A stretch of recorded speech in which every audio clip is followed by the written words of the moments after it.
Lenia Batres Guadarrama es licenciada en Derecho y maestra en Derecho Penal por la Universidad Humanitas, maestra en Gestión Pública por la Escuela de Administración Pública de la Ciudad de México, así como maestra y candidata a doctora en Estudios de la Ciudad por la Universidad Autónoma de la Ciudad de México.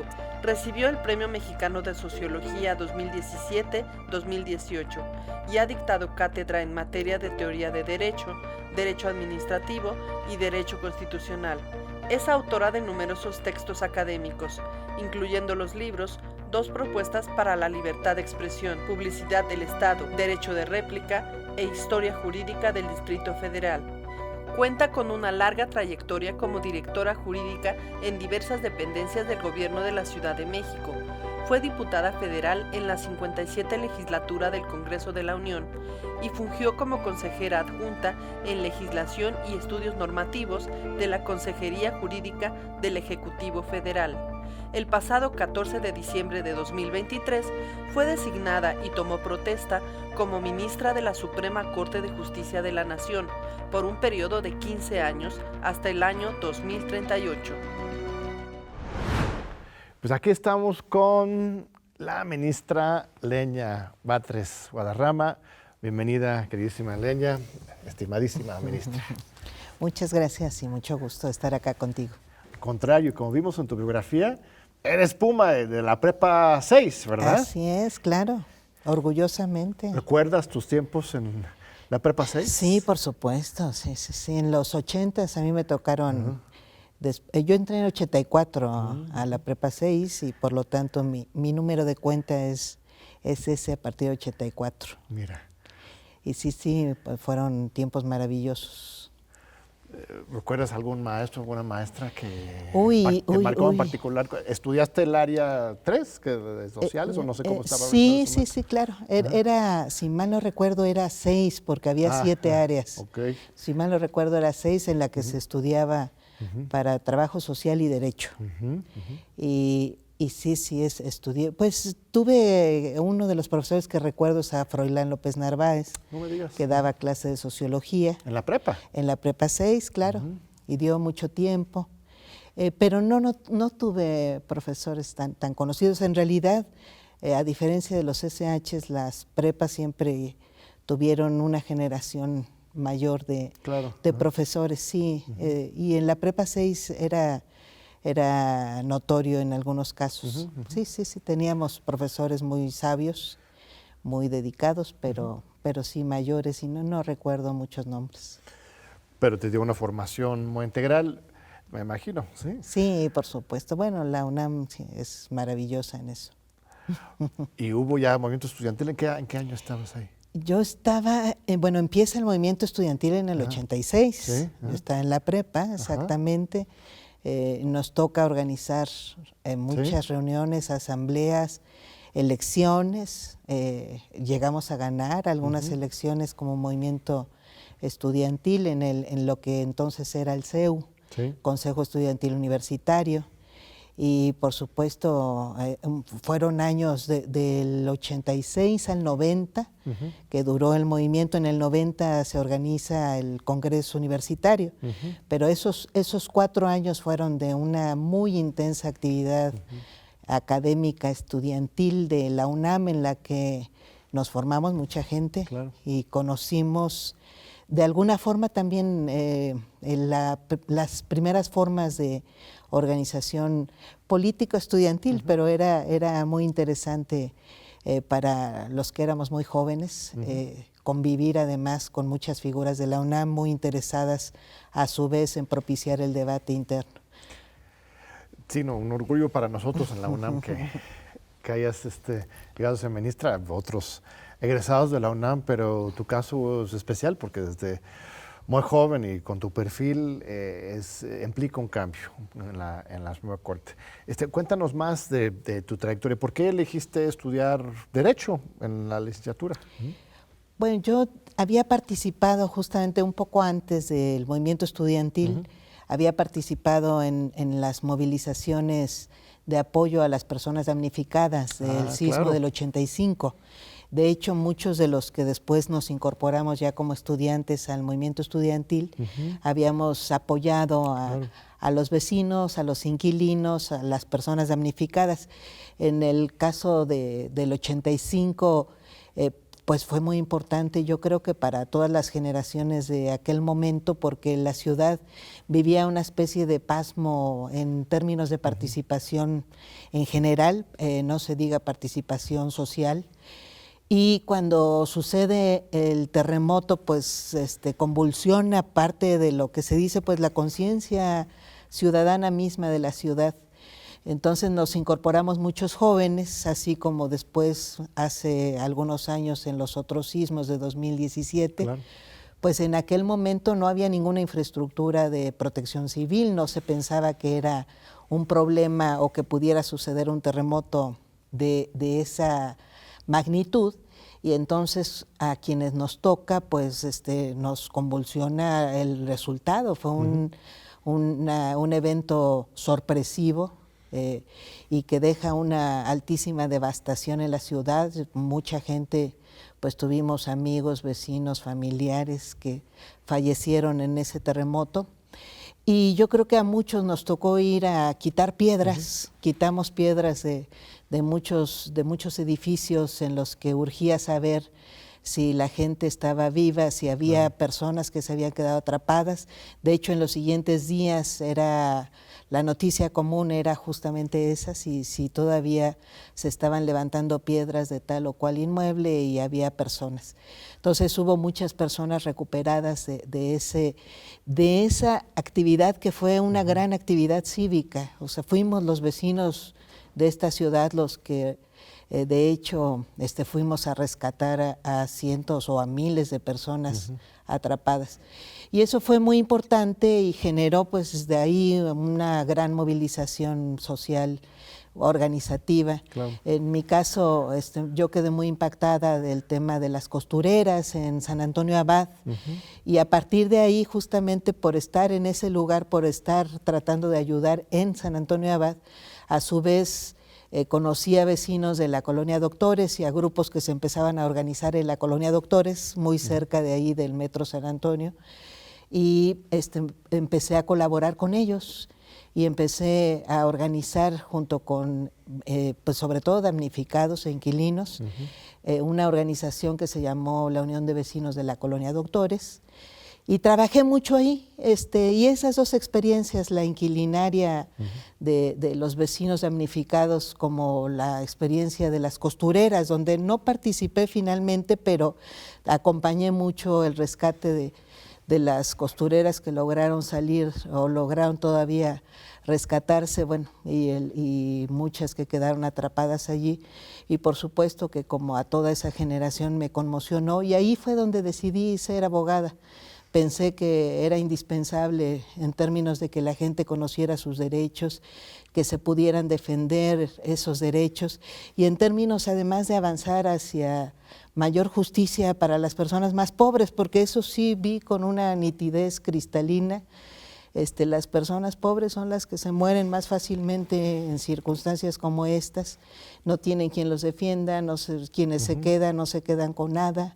Es muy difícil, y bueno, pues la ciudad se llenó de campamentos en los que todavía se tardó, pues fue cerca de la siguiente década completa que se reconstruyó una gran parte de viviendas y de infraestructura de la propia ciudad. Entonces, como herramienta de lucha, de justicia, de defensa de los menos privilegiados de la sociedad, así viste el derecho, no como una vía para ganar mucho dinero o fama o poder, sino pues una herramienta para continuar haciendo este trabajo social, ¿no? Exactamente, como una forma de ayuda, como una forma también de generar una cultura de autodefensa en materia de justicia social.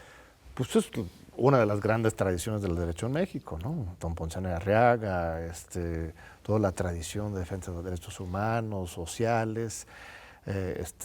Yo que tengo el privilegio de dar la clase de Teoría de la Constitución en la Facultad de Derecho, siempre pues empezamos con la revolución, con los debates del constituyente, con la visión de la misma convención misma, Y porque estamos en un país privilegiado, ¿no? El derecho en México tiene en principio un referente histórico de lucha social y una constitución forjada por las luchas sociales de Zapata de Villa, aunque los excluyeron al final en Constituyente, ahí están sus batallas presentes. No es como en otros países, como en los Estados Unidos mismo, en Europa, y la mayoría de los países no tienen una constitución que se haya forjado en ese sentido, que tenga tan clara la defensa de los intereses del pueblo, pero nos faltaban ministros que lo tengan claro, ¿no? Sí, nuestra constitución es además la mejor constitución que hemos tenido, porque tuvimos varios ensayos y varias constituciones muy de avanzada en su momento. La del propio 1824, la de 1857, pues fueron constituciones de avanzada, pero la de 1917 es una gran constitución. Se defendió, finalmente no deja de ser, tiene algunos engranes un poco más flojos, pero no deja de ser una gran constitución, que es además lo que hasta nuestros días nos permite defender esa parte de la justicia social, pero que además inició en el mundo la constitucionalización de los derechos sociales. Así es. Y posteriormente el gran debate de si los derechos sociales deben defenderse jurídicamente, porque mucho tiempo se llegó a creer que se metían o se introducían a la Constitución como adornos prácticamente, como generadores de principios inaplicables. Pero es parte de justamente la discusión jurídica que ahora tenemos, riquísima en ese aspecto, y que nos toca, por supuesto, defender, sí.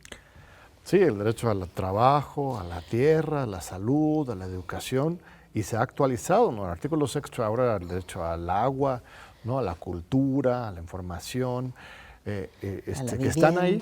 sí. A la vivienda, a la seguridad social. Seguridad sí, social, todos esos están ahí, pero, como dices, algunos juristas dicen, bueno, esto está muy bonito, esto es un bella poema, ¿no? Pero no le tocaría a los ministros, al Poder Judicial, obligar al Poder Ejecutivo a aplicarlos, porque eso sería entrometerse en algún otro poder, aunque la Constitución lo dice. O sea, ¿cuál podría ser el papel de la Suprema Corte para defender estos derechos sociales sin extralimitarse, ¿no? Pues yo creo que, bueno, viene ocurriendo además toda una oleada en el siglo XX, claro, muy interesante en la segunda mitad del siglo XX, a partir, en el caso de nuestra tradición de derecho fundamentalmente escrito, pues a partir de los tratados internacionales. Hay algunos tratados muy importantes de derechos humanos. El fundamental en este aspecto pues es el Pacto Internacional de los Derechos Económicos, Sociales y Culturales. A partir de las discusiones que se han dado en las Naciones Unidas sobre el desarrollo de estos derechos, pues han salido experimentos muy interesantes, entre otros pues los criterios que se emiten a través de las observaciones, que son un referente jurisprudencial, en nuestro caso obligatorio, para poder emitir sentencias respecto de derechos sociales. Entonces hay ahí unos criterios, pues pareciera que son de adorno. En general, hablo de todo este tránsito porque cuando algunos estudiamos derecho, tuvimos hasta profesores que textualmente nos decían, los derechos sociales son inaplicables. Ajá. O sea, no nada más por la Corte, o sea, son inaplicables por el propio Poder Ejecutivo. Son principios de derecho que claro, que los gobiernos ven, si hay dinero, pues los ocupan o los siguen, los ejecutan, implementan programas, implementan algún plan, y en realidad fuimos avanzando muy lentamente ya en la idea de que efectivamente no solamente se puede planear, sino además se pueden programar, pero además se puede legislar enteramente políticas públicas de carácter social obligatorias para el Estado. Y tenemos algunos referentes que yo creo que en el marco del derecho internacional el más importante es el desarrollo del principio de progresividad y no regresión, que nace no para defender derechos individuales, que algunos lo han utilizado solo para eso, no, nace en el marco justamente de la defensa de derechos sociales. Es uno de los criterios que se dan en este Comité de los Derechos Económicos, Sociales y Culturales, que lo que dice es que los gobiernos están obligados a dedicar cada vez más presupuesto a las políticas sociales. Entonces, este principio de no regresión significa, quizás no tienes más dinero, pero puedes no invertir más dinero en tal o cual programa, fundamentalmente en los 4 derechos sociales por excelencia: educación, salud, trabajo y vivienda, pero en general es aplicable para los derechos sociales. Entonces, puede no invertirse más dinero, pero están obligados a no revertirlo, es decir, a no invertir menos dinero. Sí, si tiene que haber algún recorte, recortar primero otras áreas y siempre cuidar el corazón de la responsabilidad estatal, ¿no? Porque mucho tiempo se decía, nunca va a haber dinero suficiente. De hecho, pues durante toda la época neoliberal, parte de lo que justificaba las políticas neoliberales era esta idea, que era un dogma, de nunca va a haber dinero suficiente para satisfacer. Son tantos los problemas sociales que nunca se van a satisfacer. Y luego había mucho esa idea de que el pueblo es insaciable, siempre va a pedir más y más y más, entonces nunca se va a satisfacer, como si realmente tuviera un mínimo ya digamos, de realidades sociales resueltas. Pues no lo tenemos.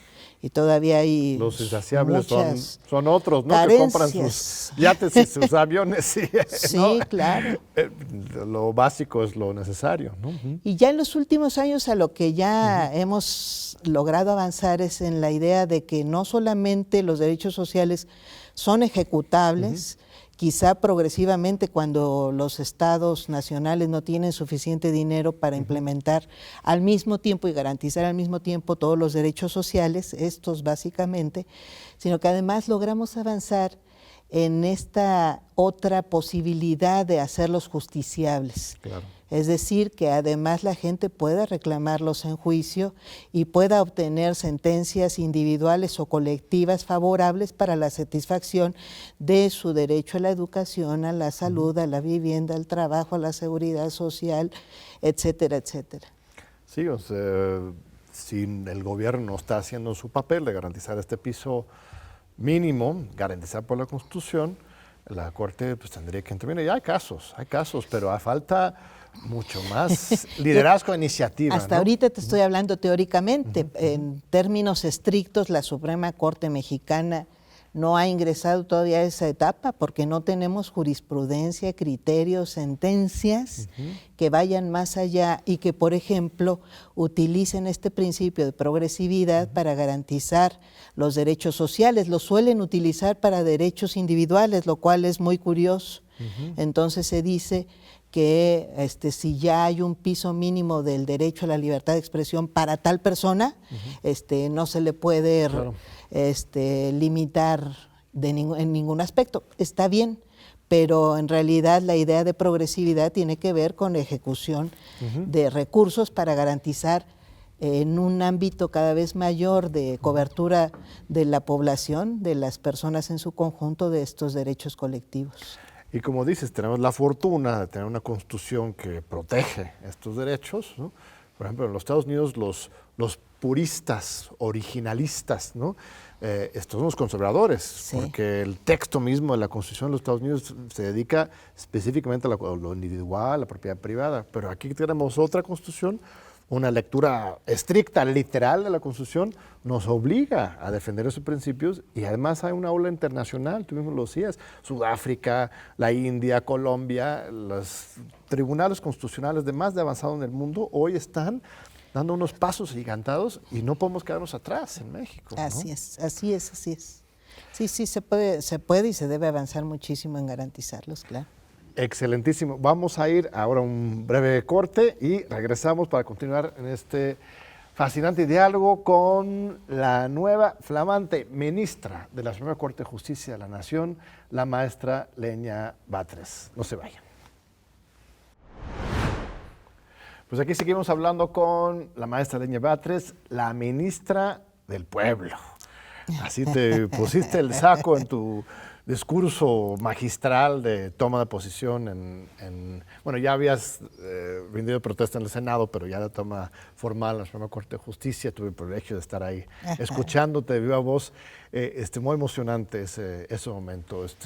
¿Por qué es un orgullo para ti ser la ministra del pueblo? Pues porque hay una desconexión muy fuerte entre la Suprema Corte y el pueblo en general, el pueblo mexicano.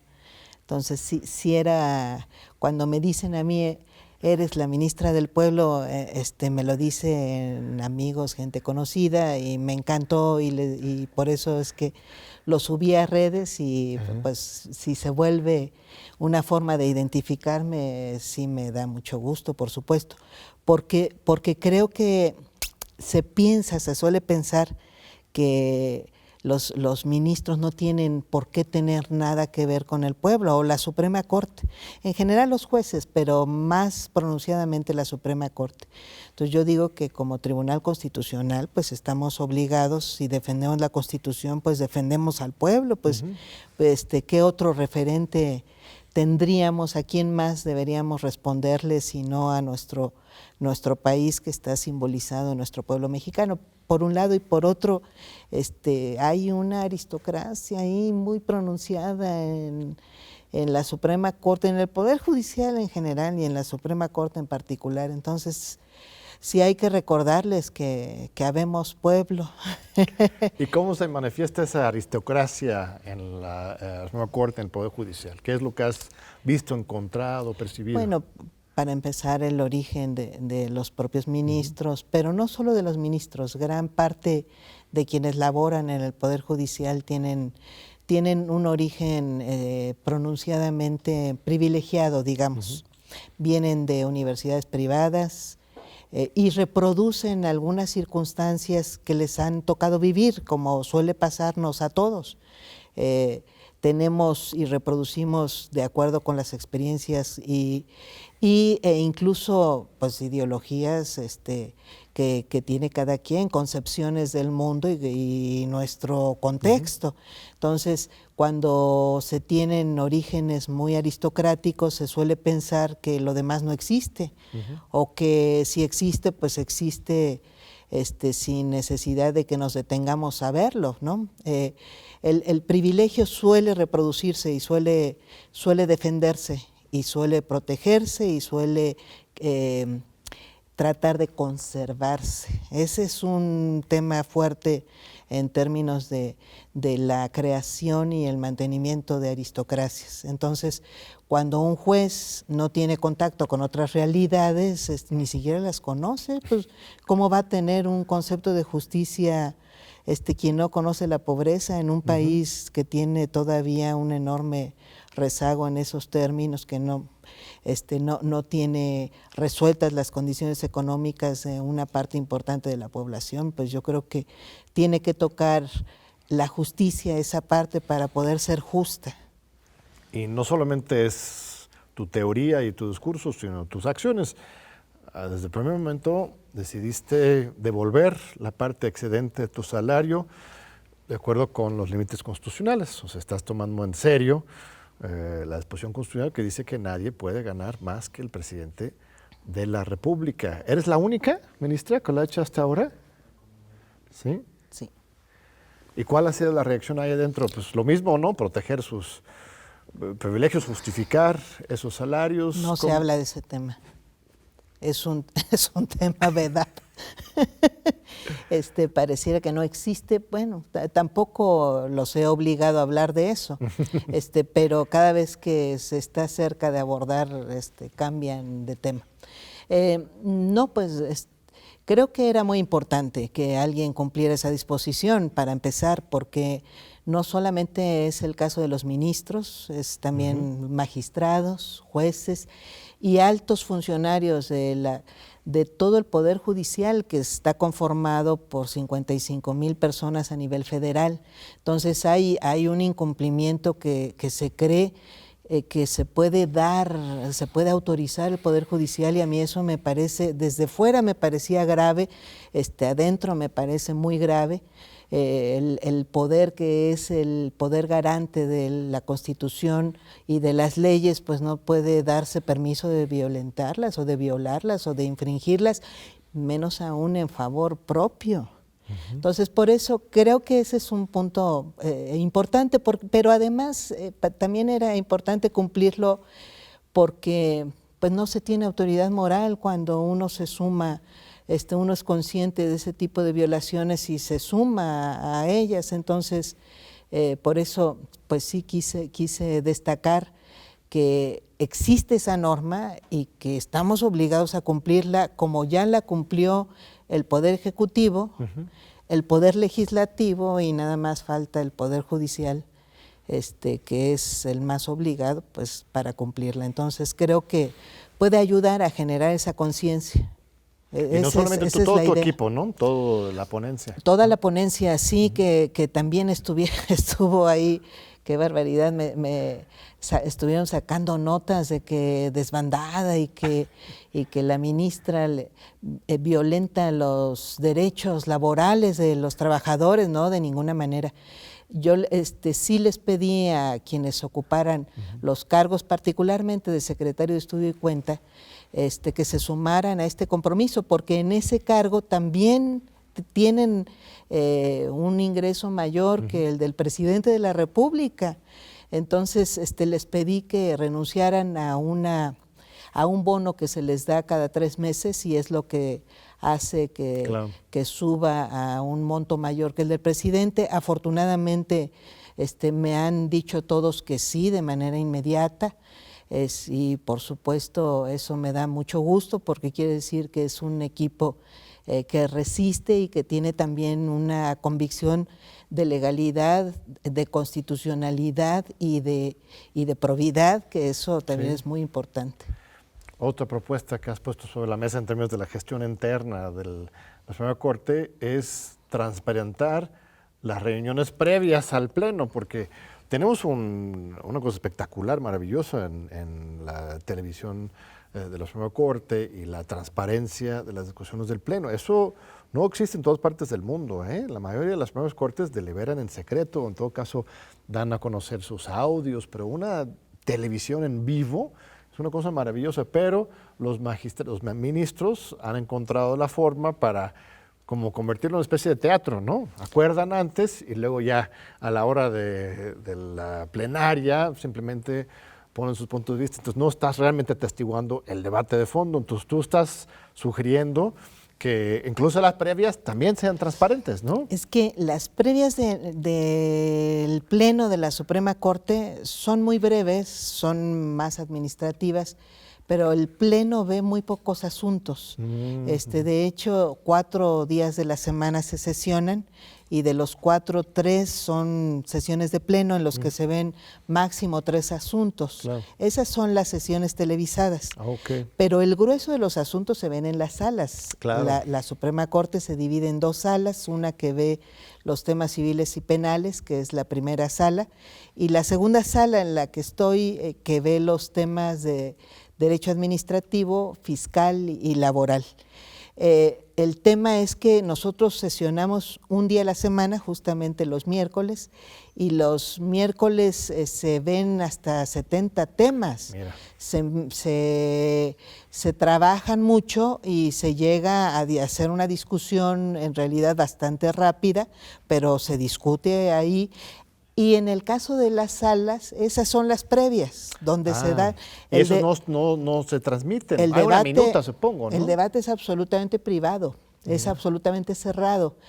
Y después se hace una sesión pública, que en realidad es un resumen en el que el presidente y la secretaria de la sala dan cuenta de la votación, y es muy rápido, a favor, se leen números, no otra cosa, de repente se menciona el tema, pero es una es un recuento del sentido de la votación de cada uno de los asuntos, pero de este número.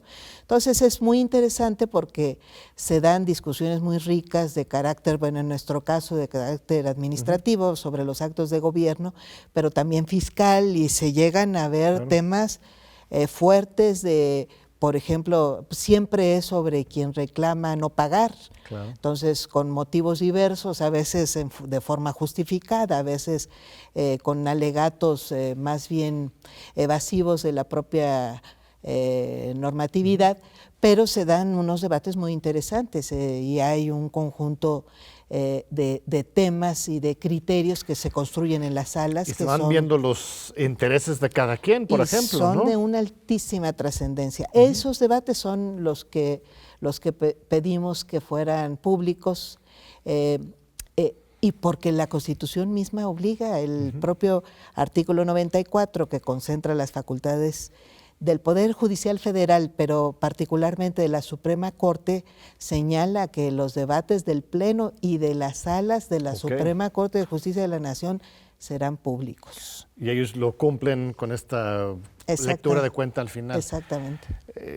¿Y esto no inhibiría los acuerdos, la discusión más libre entre los ministros? Pues hay esa excusa, ¿no? Hay esa explicación, hay ministros que creen sinceramente que puede perderse buena parte de lo que sucede en las salas, que no sucede en el Pleno, justamente porque se televisa todo. Entonces se pierde naturalidad, se pierde cierta frescura, porque finalmente hay un ambiente mucho más relajado, efectivamente, se puede argumentar, hay más intervenciones, se pide la palabra de manera mucho más, si hay un debate fuerte, pues se lleva. El tema en realidad por el cual particularmente yo insistí en que debe cumplirse en las salas también la publicitación de las sesiones es particularmente porque llegan a debatirse temas de mucha trascendencia como los amparos que se votaron hace un par de semanas respecto de la ley de la industria eléctrica, donde se le concedió amparo a 11 empresas y de una manera pues muy atropellada, se violentaron normas del propio procedimiento que en general no se ven porque suele ser justamente muy concesivo hasta con los propios ministros y ministras. Si un ministro pide que se traslade el tema, que se enliste para la siguiente semana, pues el tema se traslada a la siguiente semana. Hay mucha, digamos que norma de civilidad a la hora de tratarse los debates. Si alguien pide mayor estudio por alguna u otra razón, incluso reelaborar el proyecto para retomar algún tema que no se había considerado, pues se suele incluir. El tema, en el caso de este tema de la ley de la industria eléctrica, pues a mí sí me llamó la atención, es el primer tema que me parece grave y me corresponde también debatir en este tema. La Corte ya había resuelto varias acciones de inconstitucionalidad y controversias constitucionales donde definió que varios artículos pues se declararan válidos y algunos inválidos. El problema de aquel día es que se estaban declarando prácticamente inaplicables y no solamente para las empresas que promovieron los amparos, sino además se le quería dar efectos generales a las resoluciones de amparos que son individuales respecto de esos mismos artículos ya debatidos en términos generales. ¿Y a ti te hubiera gustado que esta discusión tan medular fuera público, que todo el mundo pudiera ver? Y además mi impresión es que si hubieran sido públicas, pues no se hubieran atropellado por lo menos se atropellaron 3 leyes en los procedimientos para procesar una recusación o consentir un impedimento y bueno, ahí implicaba haber dado cauce a un procedimiento específico que hubiera llevado a posponer esa discusión, pero fue atropellado y se brincaron estos artículos. Tú pedías que se aplazara la discusión. Yo pedía que se aplazara, sí. Ellos, pues, así, bueno, para ir de frente y proteger a algunos intereses. Sí. Se ingresaron ese día 2 recusaciones que obligaban a aplazarlo de acuerdo con el artículo 60 de la Ley de Amparo.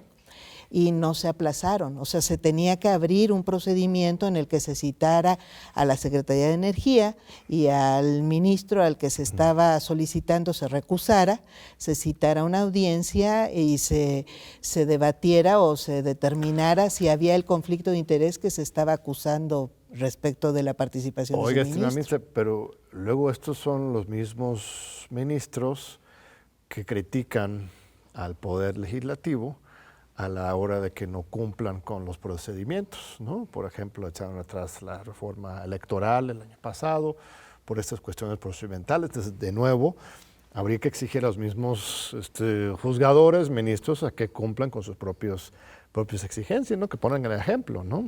Es fundamental, por supuesto.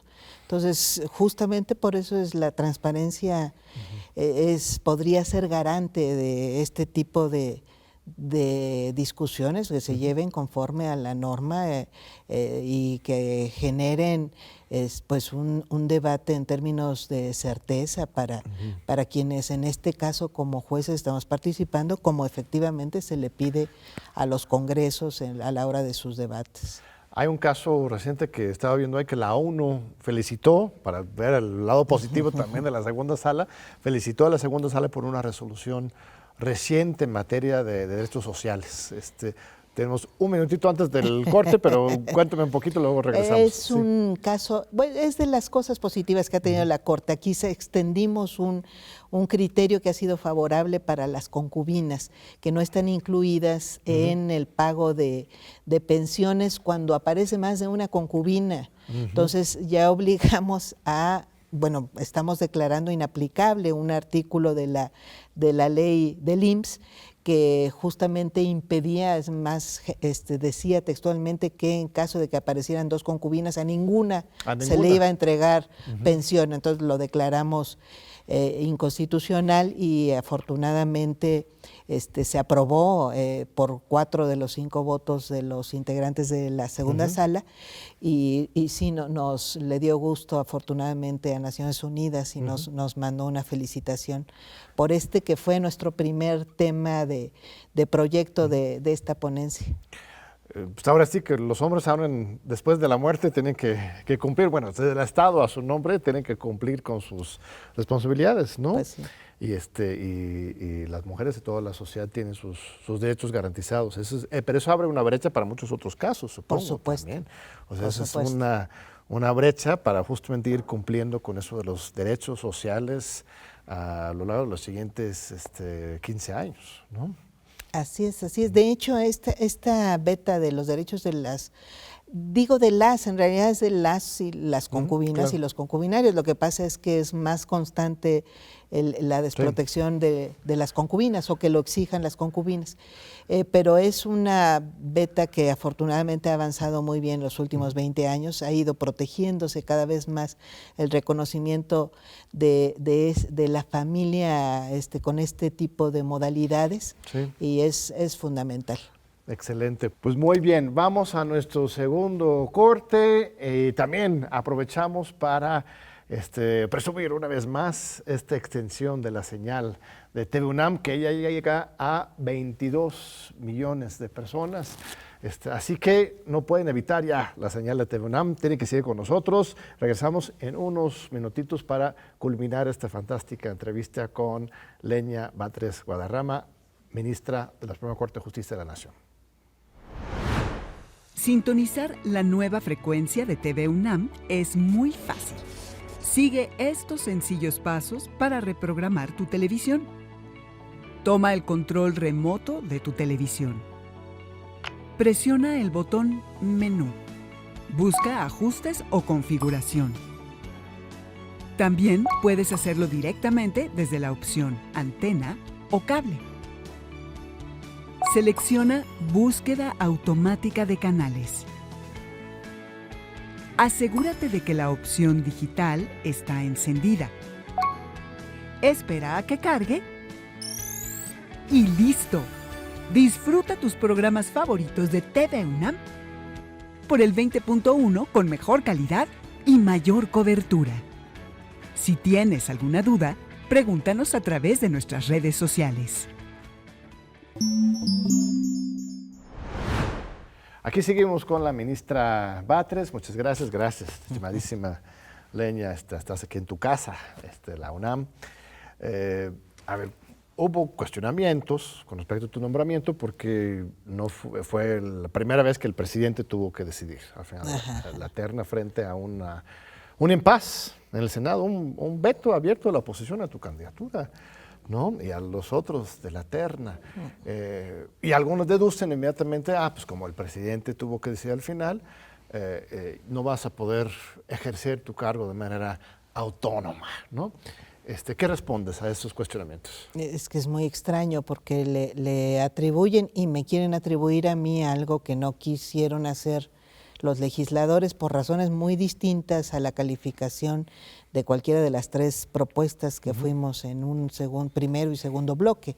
En realidad hubo grupos parlamentarios que querían aprovechar el viaje para llevarse una negociación de dos magistrados del Tribunal Electoral o de los integrantes del Consejo del INAI, que también estaba en definición. Entonces querían aprovechar de apoyo, de esos tianguis que se hacen en esos momentos. Si apoyas, te apoyo. Y como no sucedió el trueque, entonces reclaman una cosa absurda, porque justamente por no haber obtenido un magistrado, un consejero de un partido político, entonces la acusación, tú eres de un partido político, o tienes una identidad política que te hace sospechosa permanentemente para emitir juicios imparciales, autónomos, como se exige y además separados de cualquier interés, como se exige en un juez, en este caso una ministra. ¿Qué respondo? Pues que me parece una trampa discursiva para empezar, pero además es totalmente falso, porque en realidad, por lo menos desde 1917, los cerca de 205, me parece que ministros y ministras que hemos ocupado el cargo hemos sido propuestos por un presidente y ha sido el Congreso el que ha ratificado independientemente de la propia propuesta, que en otros momentos haya sido sumamente complaciente los congresos de la Unión, en este caso el Senado, con las propuestas presidenciales, no habla más que de momentos de un presidencialismo acendrado, más que de otra cosa. Si en este momento se quisieron revelar, pues no, creo que no es atribuible a mi persona, pues ahora sí que qué culpa. Pero además yo creo que hay también hipocresía, porque se aduce que los ministros pues no tienen ideología, no tienen identidad política, cuando en realidad 2/3 partes de quienes han ocupado el cargo han provenido directamente de militancia política, o de cargos de elección popular que implicaron que formaron parte de partidos políticos o de gobiernos directamente de algún partido político. Jefes del SAT, embajadores, secretarios de gobernación, ya ahora no pueden, pero entonces hace tiempo sí se podía, sí, y de todos los cargos que formaron parte, gobernadores que fueron después ministros o secretarios de gobierno de los estados, que fueron senadores o que fueron diputados. Entonces, pues se dice como es la primera, no es la primera vez que haya alguien que se le pueda acusar de tener algún tipo de concepción en realidad. Creo que por eso digo que hay hipocresía, porque finalmente absolutamente todos los ministros, ministras han sido propuestos por algún presidente, por alguna razón, y en muchos momentos bastante cuestionable. Sí, es fascinante, como dices, lo que ocurrió en el Senado es que ellos se negaron a elegir de entre las tres propuestas del presidente, ¿no? Entonces, pero siempre eran propuestas del presidente, nada más que el proceso era ahí, entonces al final para que no se quedara un vacante, el presidente tuvo que decir cuál de las tres iban a entrar. Luego los que reclaman eso son los mismos que, como dices, reclaman el no nombramiento de magistrados o comisionados, etcétera. Entonces, ¿por dónde estamos? Queremos que estén vacantes o que estén llenos, pero con los míos, es lo que están diciendo. No, exacto, pero además se trata de los mismos legisladores, bueno, no los mismos, pero digamos que el Senado mismo en otro momento ratificó a ministros que después, bueno, tenemos el caso de Medina Mora, que tuvo que salir porque tenía cargos incluso de probable responsabilidad penal, bueno, y por supuesto además de militancia política. Bueno, ese es el tema, ¿verdad? Y un ministro, yo nunca he visto un ministro o una ministra pura, quizás tiene un halo así sagrado, pero eso no existe, o sea, no hay seres humanos puros, todos venimos de un posicionamiento, decidimos, resolvemos, ejercemos nuestras profesiones en función de esa historia que traemos, ¿no? Eso es lo importante, que haya, al final de cuentas, pues imparcialidad, sí, que el ministro o el consejero no tome partida a partir de uno o de otro lado que está en el juicio, pero eso no significa que necesariamente estés neutral frente a la justicia. O sea, puede ser imparcial, pero también tener compromisos frente a la sociedad, algunos quizás de los poderes fácticos y otros del pueblo, ¿no? En realidad son muy pocos los temas que pudiera tener una identidad netamente política, porque hablamos de que la Corte resuelve en sus 2 salas más de 100 casos a la semana. De todos esos suelen tener implicados a personas particulares, personas físicas o personas morales, pero son juicios fundamentalmente de amparo, en revisión, en el que hay controversias entre personas. A veces revisamos controversias constitucionales entre poderes y a veces también discutimos acciones de inconstitucionalidad. En realidad en mi caso me llegué a sonreír con los propios legisladores que me cuestionaron, es que se va a excusar porque si llega un caso del presidente, porque el presidente es el que la está proponiendo, todavía no sucedía el resultado, pero yo les comentaba, bueno, pues esta cuestión a todos nos propone algún presidente, pero yo veo muy difícil que el presidente esté llamando por teléfono, vota a favor, vota en contra, en temas de 100 casos al día, ¿no? No, bueno, donde la disputa es entre si se le concede o no se le concede razón a un trabajador que reclama una pensión, claro, a un ejido que está peleando que no se le reconozca una venta ilegal de una parcela, a una empresa que quiere el reconocimiento de su patente de marca.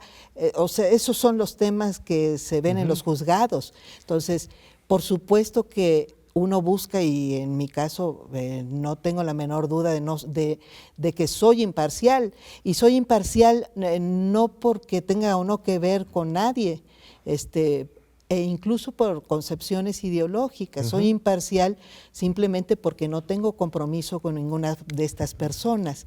O sea, la parcialidad mayor la puede generar algún beneficio directo. En mi caso, pues no soy accionista de ninguna empresa, no percibo beneficios de grupos ni siquiera sociales, no percibo ningún tipo de beneficio en ninguna de las resoluciones.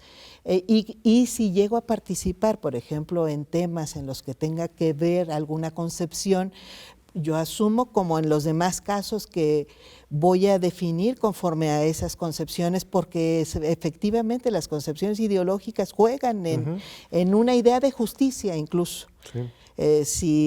Si un grupo social debe tener una defensa mayor y tiene una mayor razón porque se está afectando a más personas en condiciones de mayor debilidad frente a una empresa que, por ejemplo, sin justificación ninguna, pues se pretende apoderar de un pedazo de tierra o causó algún daño, o puede no ser empresa, alguna persona física o incluso algún grupo de personas.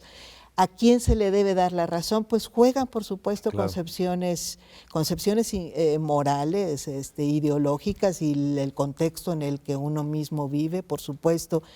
Todo eso relaciona, no vivimos en burbujas de cristal, y los contextos de cada uno de los ministros o de los juzgadores o juzgadoras que toman resoluciones tienen mucho que ver con las resoluciones que por supuesto toman. Yo no tengo la menor duda que hasta ahorita en estos cerca de, pues yo creo que ya he participado en unos 500 temas en casi 2 meses que llevamos ahí, pues he resuelto de manera absolutamente imparcial e independiente. No espero que nadie me indique cómo debo, más bien lo analizo con un equipo grande e intercambiamos puntos de vista, documentamos. Es muy apasionante.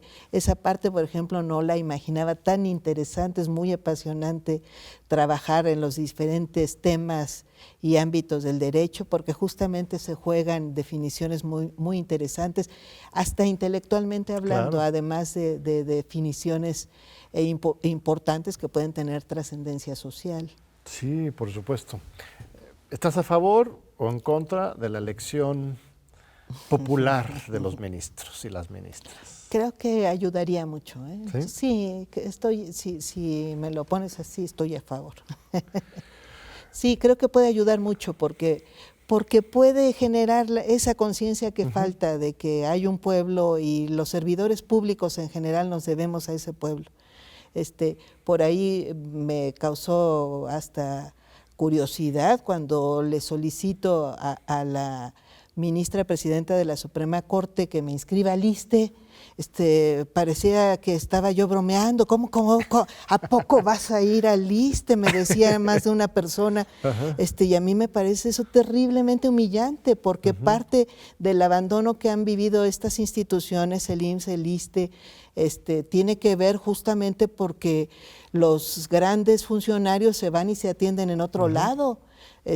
Creo que, entre otras cosas, debemos estar atentos a estas instituciones que son de las más nobles que se han creado en nuestro país.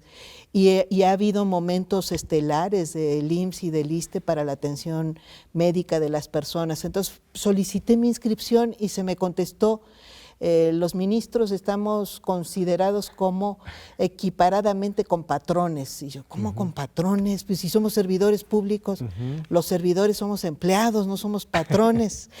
Seremos muy altos funcionarios y tendremos puestos muy notorios como estos, pero somos servidores públicos, lo cual implica que tenemos un solo patrón, que es el pueblo mexicano, y no hay esa conciencia. Entonces, creo que la elección puede llevar al conjunto de servidores públicos que se sientan patrones, pues a ser conscientes que no lo son, que no podemos disponer, que no son nuestros los recursos, que están otorgados para un servicio, para cumplir una función, y que tiene que tener y repercutir en esa función, que tenemos obligaciones muy fuertes, muy grandes, que además deberían ser las más sagradas, que es brindar justamente servicio a la población, de manera con las características que tienen los juicios. O sea, no se trata de poner a votación, porque se simplifica, ¿no? Y es que quieren poner a votación las sentencias. No. Cada juez tendrás, pero sería bueno que se nos conociera. No se suele conocer quiénes ocupan estos cargos, qué es lo que piensan, con quién se comprometen, qué historia tienen. Si en realidad creo que los temas de mayor duda de imparcialidad la dan la conexión con quienes han obtenido ingresos, o quienes han tenido compromisos que les han generado ingresos determinados. Bueno, es bueno saber, la gente debería, en general, todos deberíamos saber la historia de cada uno de los impartidores de justicia. Esa parte a mí me parecería positiva. Ahora, tampoco es que vaya a garantizarse así al 100% buenas sentencias, e incluso un servicio eficaz, pero sí creo que puede tener mejor resultado que el de la oscuridad, que nadie conozca a los jueces, quiénes son, que resuelven. Ese me parece que simplemente no tiene justificación. Muy bien, estimadísima ministra, amiga Lenya Batres, un último mensaje a la comunidad universitaria, a los chicos de la Prepa 6, los alumnos de la Facultad de Derecho. ¿Qué mensaje quisieras compartirles ahí desde la cima del Poder Judicial? Que yo creo que parte de la educación cívica, la educación ciudadana, debería ser crear concepciones de justicia. Y esas concepciones de justicia no son individuales, ¿eh? Hay una fuerte formación educativa hacia el individualismo. Últimamente tenemos una joya jurídica muy grande, que es esta tendencia a la protección creciente de los derechos humanos. Me parece fundamental, siempre y cuando no se pierda de vista que hay comunidad y que nuestra sobrevivencia individual depende de la sobrevivencia de esa comunidad, que es la que genera, además de las normas y además de la vida misma de cada uno de nosotros, pues es la que genera también la viabilidad futura. Entonces, si no tenemos una concepción de justicia colectiva, pues no tenemos individuos, más allá de que tengamos derechos individuales, pues está totalmente, digamos que subordinados a este piso mínimo de derechos que tiene que ver satisfechos cada una de las personas, y que se han simplificado en estos 4 clásicos, pero son en realidad muchísimo más, y cualquiera de estos derechos que se construyan socialmente o institucionalizados o no, permanentes o no, pues van generando mejores condiciones de desarrollo de la comunidad en su conjunto. Pues muchísimas gracias, un privilegio. Muchas gracias, espero que nos visites de nuevo pronto aquí en TV UNAM. No, pues un placer. Para seguir conociendo todos los muy importantes temas que se abordan en la Suprema Corte de Justicia y la lucha que está dando la ministra Lenya Batres. Gracias a nuestro muy amable público, gracias Lenya, y te esperamos de nuevo en 8 días aquí en Diálogo por la Democracia en TV UNAM. No faltes.